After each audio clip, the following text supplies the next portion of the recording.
Maulaw ka nun, Mildred. So, i-discuss natin guys, itong tanong ni Idol Eric Kapangan. Magkaiba daw po ba yung subscription at yung content monetization tools?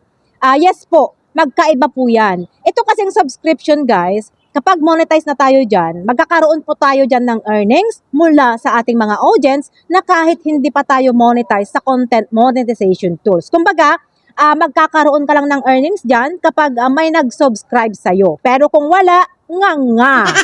Kaya wala tayong magawa-gawa, wala tayong kita.